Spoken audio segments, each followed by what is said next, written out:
Thanks to everybody who's just tuning in now. If you're just joining us, I'm Peter Askim. I'm the artistic director of the next Festival of Emerging Artists. And this is a festival for early career musicians, composers, and choreographers. And we have been doing free events since the pandemic hit, since March 27th, actually. We wanted to jump right in and provide something for our community. So we wanted to provide workshops, master classes, kind of concrete workshops on things that you can do to take charge in the pandemic so that hopefully at the end of this, we all emerge stronger and more creative. So I'm so happy that you all have joined us. We're finishing up a 4-week festival now. This is the final event of that festival. Thank you for donating and for your support. Um, we have been putting on free events, and one of our priorities is paying our artists. So this is the final section of tonight's finale. And when I was envisioning what it would mean to have an online musical festival, so normally we're in person for 2 weeks. We're in Northwest Connecticut for a week up at a beautiful, beautiful place called Music Mountain, and then in New York City for a week, doing workshops with composers and choreographers. And when I was thinking about switching to an online format, I didn't want to do just the typical things. Just have everybody sort of be passive recipients of everything, and or just doing another click track type of recording. I think Well, it's an HDMI. uh, yeah. So technology is a wonderful thing. um, so what I wanted to do was try and see, can we create actual collaborative projects? So what you're about to see is two projects which I think are really interesting and cutting edge.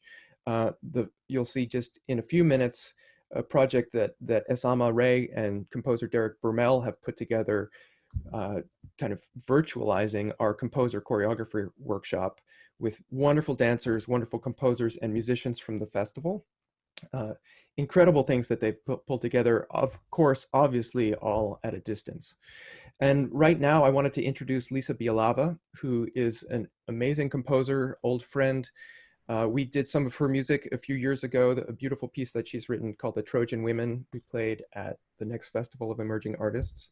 So when we're in session, we have a string orchestra and we play all the music of living composers. So Lisa was really kind to come up and work with the orchestra on interpreting her music. And that's one of the things that's most special about working with living composers, and that we try and do all the time with the festival. So I think that Lisa is here. I am here. Hey, I Lisa. am. Hi, nice to see you and see so many of you. And thank you, Richard, for that wonderful music. That's great. So Lisa, tell us about your own personal compositional response to the pandemic. So you're in New York City, and Yes, yeah. tell us about Broadcast from Home, this amazing project that you put together. Yeah, thank you. Well, Broadcast from Home came about sort of all in a flash, kind of all at once. At the end of March, sort of a conflagration of things. Obviously, one of the first things that happened was my lifestyle change. Richard was saying that his next gig is in, June. I mean, I had just, a whole season of touring and performances, and commission just wiped out suddenly, within a week or two. But also I had a sort of a community of, of young student musicians that I was just starting to work with at Mannes School of Music, at the Kaufman Music Center, where I was beginning to have a collaboration. And I also had a community of a variety of sort of, arts institutions that were sort of suddenly not able to do live programming, and, or groups that wanted to do collaborations that had to be canceled or moved online. And so and in addition to that, I live alone. I live about a block away from the Columbia Presbyterian Hospital. And suddenly I was thrust into, instead of being on the road with, 11 of my best friends, all over the world, I was suddenly in my apartment by myself, sort of just thrown back on myself. And I became aware that this was, of course, something that a lot of people were feeling, but we couldn't really access each other. So I kind of pulled all of these strands together and decided that I would continue the practice that I've had for several years actually for many years, of making projects that usually in former times would have involved hundreds of musicians, sometimes in public space, combining professionals with amateurs and students all together in some, kind of big public space projects, a lot of social practice work that I've done where there are participants who contribute to the work through guided aleatoric structures or because there's a crowdsourced element. So all of these practices were already alive in my work. And so it was a natural next step in some ways, although, nothing's natural about this next step we've all taken, right, as a world. But it was a natural next step for me to want to, especially in my isolation, to want to be sort of in touch with what other people were experiencing. So I threw a website up with my wonderful team and found a way to start gathering testimonies from people all around the world about their experiences. And then what I started to do is I got into a weekly schedule, mostly because, as you all know, I'm sure, just the news cycle is incredibly fast, and what we're feeling this week may not be what we're feeling next week. So I got into a kind of a routine at this point now, 13 weeks ago, of creating a chapter every week, a chapter of a large-scale work that I'm calling Broadcast from Home. And the way I create the chapter is that testimonies come in to me at the website. I've had around 110, I think, testimonies now from 5 continents. And then I choose a few that seem to resonate with one another.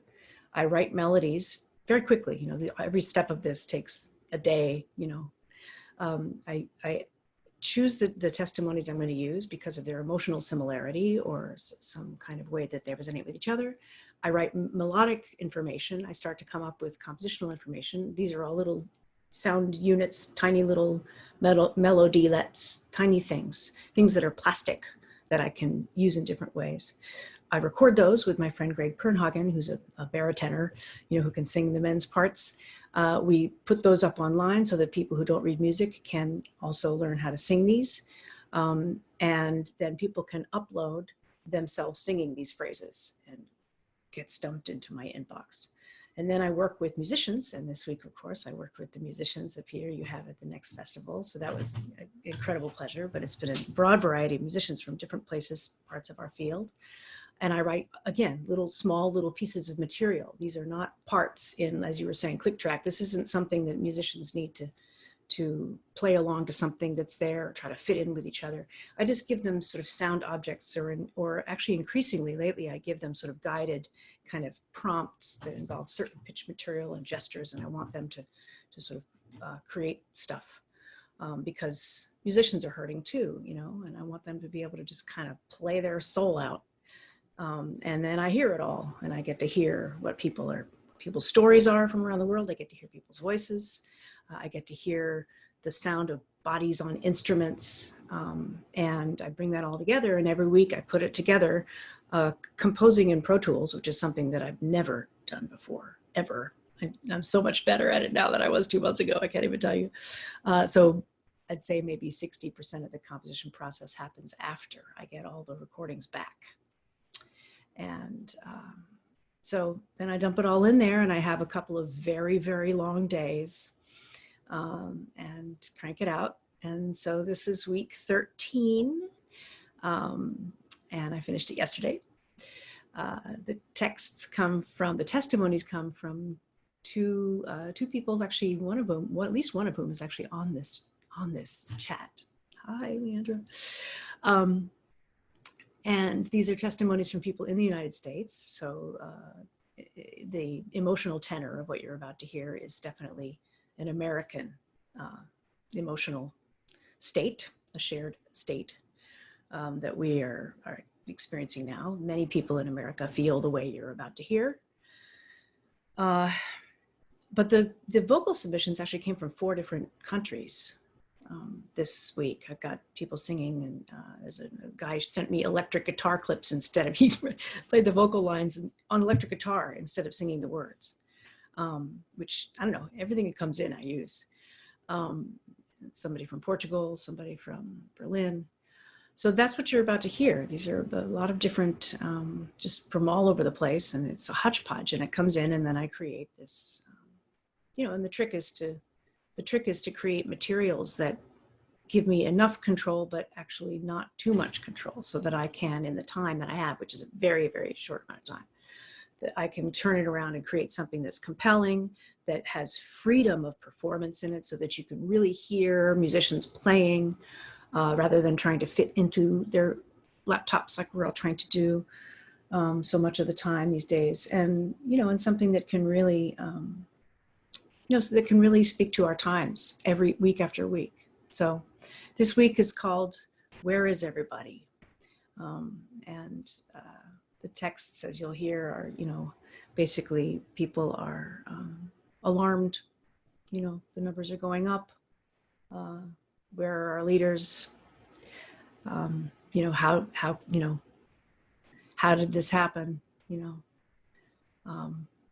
Why didn't we do it differently? Why didn't they do things differently?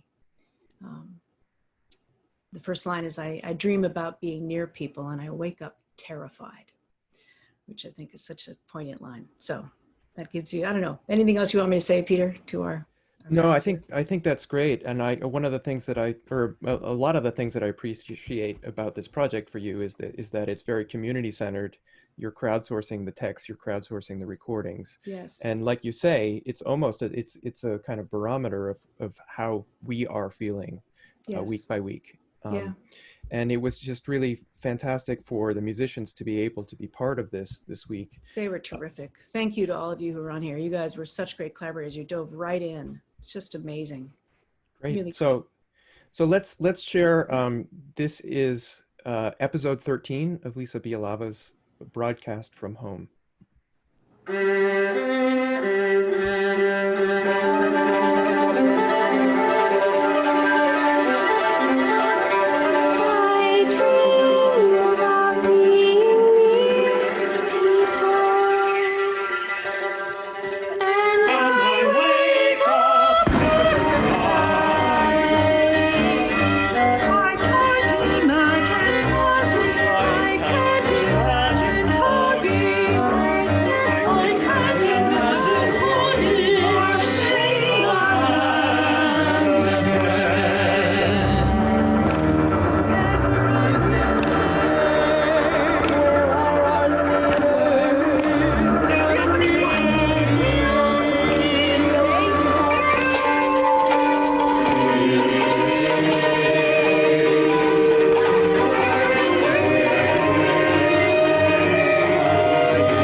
differently.